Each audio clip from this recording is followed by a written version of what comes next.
Nagulat si Father Mang, nagtanong kung totoong narinig ni Xiao Bangkia ang pag-uusap sa pagitan ng dalawang immortal powerhouses.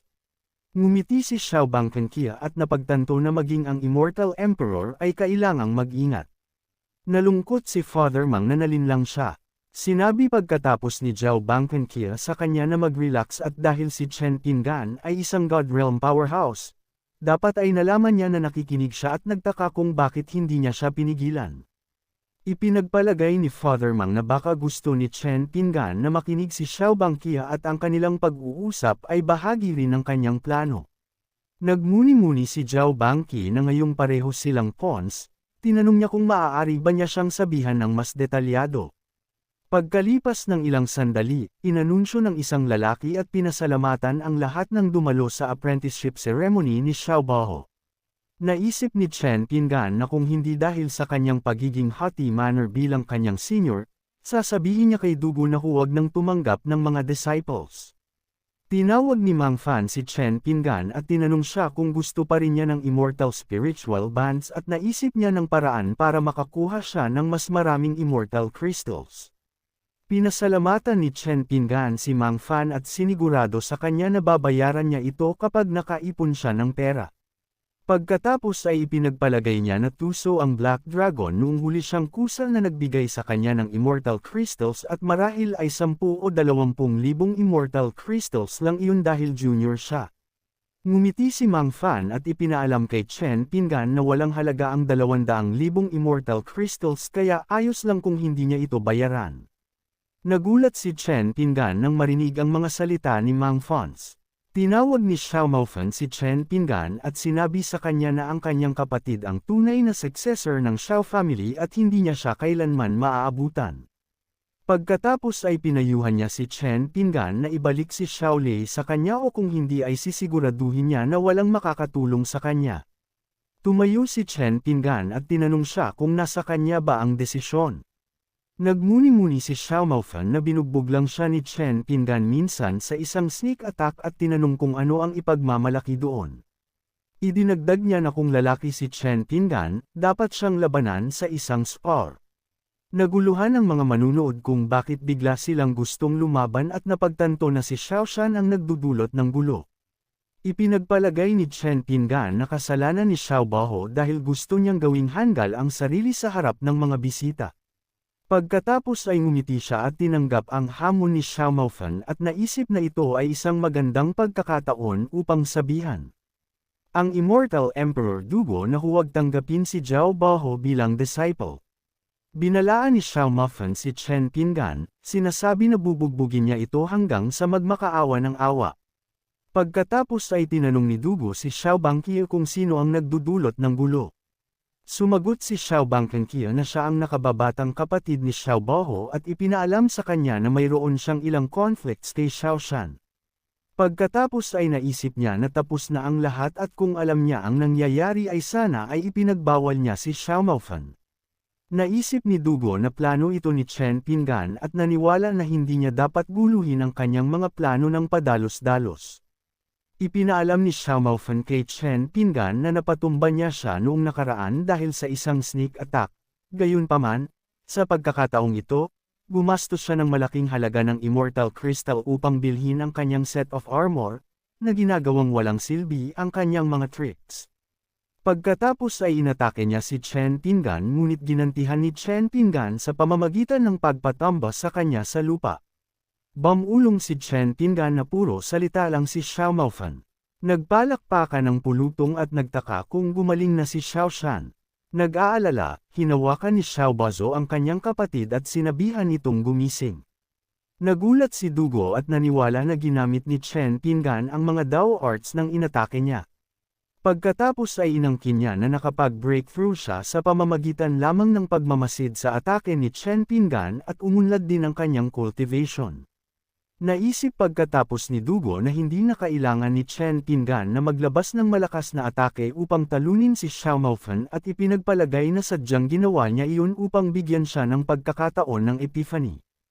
Pagkatapos ay nagmuni-muni siya na pasasalamatan niya si Chen Pingan mamaya kapag mas kaunti ang tao at tinanong kung maaari ba siyang bigyan ng ilang lessons. Galit na galit, binalaan ni Xiao Buju si Xiao Shan sa pagkasugat kay Xiao Maofan at hiniling sa kanya ng isang duel. Ngumiti si Chen Pinggan at naisip na matagumpay ang kanyang plano. Pagkatapos ay sumagot siya na tatanggapin niya ang hamon ni Zhao Baoho at sinabi sa kanya na mas mabuting tanungin niya muna ang opinyon ng kanyang master.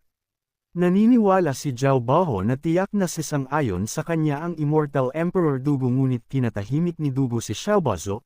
Idinedeklara na estranghero na sila sa isa't isa at hindi na siya ang kanyang disciple. Nagulat, bumulong si Xiao Baozo na baka nagbibiro si Dugo. Sumagot si Dugo na hindi lalayo si Xiao Baozo sa kanyang pagmamataas at kapabayaan at hindi niya kailangan ng ganoong disciple. Pagkatapos ay humingi siya ng paumanhin kay Xiao Shan dahil hindi siya nakapaghusga ng mga tao ng maayos at umasa na hindi siya sisihin dito. Sumagot si Shenping na masyadong magalang si Dugo at nagpatuloy sa pagsasabi na hindi talaga karapat-dapat si Xiao Baoho na maging kanyang disciple. Sumang-ayon si Dugo at sinabi sa kanya na tiyak na maayos siyang maghahanap bago kumuha ng disciple sa hinaharap. Sa sandaling ito, galit na galit si Zhao Baoho. Isang malaking portal ang lumitaw na nagpagtaka sa mga tao kung ano ito. Lumitaw si Chen Yuchen at nagtaka kung nagdaraos si Kuya Hong ng Disciple Acceptance Ceremony. Napagtanto ng isang estranghero na ito ang Ancient Heavenly Immortal Emperor habang ang isa pang estranghero ay bumulong na narinig niya na dumating si Chen Yin kahapon at sinabing gusto niyang kunin si Xiao Baoho bilang kanyang disciple dahil nagandahan siya sa kanyang Immortal Flame Physique. Sa parehong gabi, nagtaka si Chen Yuchen kung nagdaraos si Dugo ng apprenticeship ceremony. Kinumpirma ni Dugo at sumagot na tinapos na niya ang kanyang master-student relationship kay Xiao Baoho. Pagkatapos ay nagtanong siya kung bakit naroon si Chen Yuchen. Sinabi ni Chen Yuchen, sa kanya na dumating siya upang bumisita dahil may hinahanap siya. Tinanong niya kung available ba si Xiao Shan upang kausapin siya. Nagulat, naisip ni Chen Pinggan na kakaiba na hinahanap siya ni Chen Yuchen at mukhang hindi aktibo ang visual bug. Ipinaalam ni Chen Pinggan kay Chen Yuchen na may itatanong siya kay Dugo at tinanong kung ayos lang ba sa kanya na makipag-usap sa kanila ng magkasama. Pagkatapos ay naisip niya na hindi magandang magpaantala at dahil kaibigan niya si Dugo, dapat niya itong isama para lang makasigurado.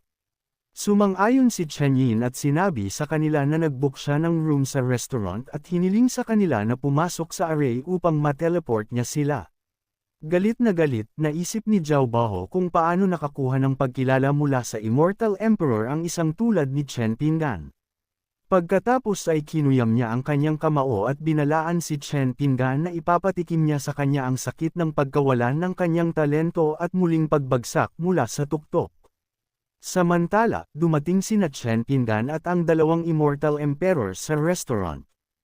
Pagkatapos ay nagtanong si Chen Pinggan kung bakit siya hinahanap ni Chen Yuchen. Yumukod si Chen Yaoqin at sumagot na dumating siya upang ayusin ang nangyari sa battle pool at dahil sa kanyang kakulangan sa pagiging strict, sinubukan siyang patayin ng steward ng battle pool. Idinagdag niya na nadilwid na ang steward kaya kung hindi nasisiyahan si Chen Pinggan, maaari niya itong ipaalam sa kanya upang makabawi siya. Nagtaka si Chen Pinggan kung bakit personal na lumapit sa kanya ang isang marangal na Immortal Emperor para lang humingi ng paumanhin. Naisip niya na subukan si Chen Yuchen at tinanong siya kung alam na niya na naiiba siya. Sumagot si Yuchen na nakarinig siya ng isa o dalawang bagay mula sa Immortal Emperor Bashan at kailangan siyang respetuhin.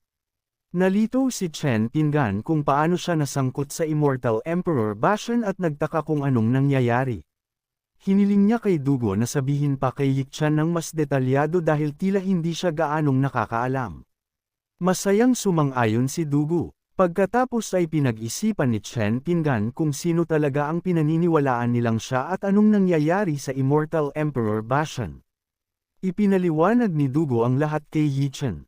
Nabilib, naisip ni Chen Pinggan na sobra ang pagpapalaki ni Dugo at bukod doon, matapos magsalita ng matagal, wala pa ring mga pangunahing punto tungkol sa Immortal Emperor Bashan. Umubo si Chen Pinggan at sinabi sa kanila na mayroon siyang kawili-wiling kwento tungkol kay Immortal Emperor Bashan at tinanong kung gusto nilang pakinggan ito. Masayang sumang-ayon ang dalawang Immortal Emperors. Pagkatapos ay tinanong niya sila kung alam nila ang pangalan ng dating Immortal Emperor. Naisip pagkatapos ni Shenping na kung kaibigan ni Lolo Murang si Huang Zhengkan, kung gayon baka kilala niya si Immortal Emperor Bashan. Sumagot si Hong Zhengkan na ang apelyido ni Bashan ay Su at ang kanyang pangalan ay Yi at tinanong si Chen Pingan kung may mali ba. Napagtanto pagkatapos ni Chen Pingan na ang Immortal Emperor Bashan na pinag-uusapan nila ay ang ama ni Zolinger. Sinabi niya sa kanila na noong bata pa si Bashan, ang kanyang pangalan ay Su Godan. Nagulat ang dalawang Immortal Emperors at bumulong na knowledgeable si Chen Pingan. Balisa si Chenya at sinisi si Sun Chen sa kung gaano karaming gulo ang idinulot niya. Pagkatapos ay sinabi ni Chen Pingan sa kanila na maaari pa rin silang magbago at ayos lang sa kanya na bigyan sila ng isa o dalawang pagkakataon pa. Yumukod ang dalawang Immortal Emperors at hiniling kay Chen Pingan na linawin. Sinabi ni Chen Pingan sa kanila na si Xiao Lei ng Xiao family at Mang Fan ng pamilya Mang ay pinagpala ng malaking kapalaran at kung kukunin sila ng dalawa ni na Chen Yaoqin at Sun Chen bilang kanilang disciples, makukuha nila ang kanilang bahagi ng favor. Pinasalamatan ng dalawa si Chen Pingan. Nagtanong si Huang kung paano haharapin ni Chen Pingan si Xiao Bao. Sumagot si Chen Pingan ng isa pang tanong kung paano niya sa tingin niya dapat hawakan si Xiao Bao. Samantala, lumitaw ang isang portal at bumulong ang pulutong na bumalik na ang dalawang Immortal Emperors, nagtataka kung anong pinag-uusapan nila. Isang tao ang nalito at nagtanong kung sino si Xiao Shan. Pagkatapos ay inanunsyo ni Wang Zhen na hindi karapat-dapat si Xiao Bao na maging kanyang disciple dahil sa kanyang pagmamataas at nagpasya siyang pumili ng iba mula sa Xiao family bilang kanyang disciple sa halip. Nagpatuloy siya sa pagsasabi na ang taong pinili niya ay si Xiao Lei. Nagkaroon ng magkahalong damdamin si Xiao Lei ngunit kalaunan ay pinasalamatan niya si Huang Zhenqian. Sinabi ni Huang Jinyan sa kanya na huwag siyang pasalamatan dahil si Xiao Shan ang dapat niyang pasalamatan. Ngumiti si Chen Pingan at naisip na salamat sa kabaitan ni Xiao Lei sa pag-aalaga kay Xiao Shan dati. Hiniling ni Chen Yuchen kay Mang Fan yan na lumapit at inanunsyo siya bilang kanyang disciple. Nagulat si Mang Fan na pinili rin siya at niyakap niya si Chen Pingan dahil naalala pa rin niya ito na sinasabi sa kanya na babayaran niya siya ng kanyang katawan. Napaatras, sumagot si Chen Pingan na walang gustong katawan ni Mang Fans bilang kabayaran.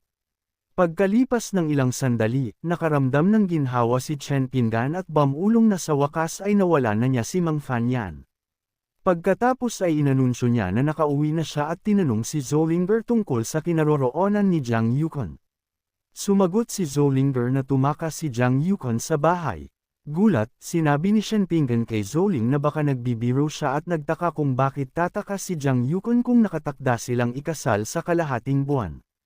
Pagkatapos ay sinubukan niyang hanapin si Jiang Yukon, bumubulong na huwag makipagsabuatan kay Zolinger upang takutin siya at hiniling sa kanya na lumabas. Pagkatapos ay ipinaalam ni Zolinger kay Chen Pingan na lumipat na si Jiang Yukon pabalik sa bookstore at nag-iwan ng mensahe na hindi siya babalik hanggang sa araw ng kasal. Tinanong ni Chen Pingan kung sinaktan ni Zolinger si Jiang Yukon. Galit na galit, sinabi ni Zolinger kay Chen Pingan na huwag siyang sisihin dahil sinabi ni Jiang Yukon na gusto niya munang mag-isa at gugulin ang natitirang buwan ng mag-isa. Namula, inabisuhan ni Chen Pingan si Zolinger na magtatanong siya ng paglilinaw mamaya. Kumatok si Chen Pingan sa pinto ni Jiang Yukon at sinabi sa kanya na kung kaya niyang tumakas sa bahay, kaya niyang buksan ang pinto.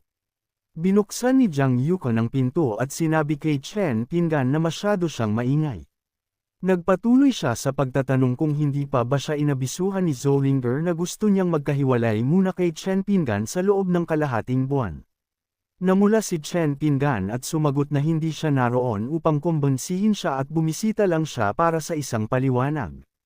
Pagkatapos ay sinabi ni Jiang Yukon kay Chen Pingan na masyado pang mabilis ang kasal at sinisikap niyang subukan ang kanyang sarili upang makita kung mahal niya talaga siya at kung ang hindi niya pagkakita sa kanya sa loob ng kalahating buwan ay magpapamis sa kanya.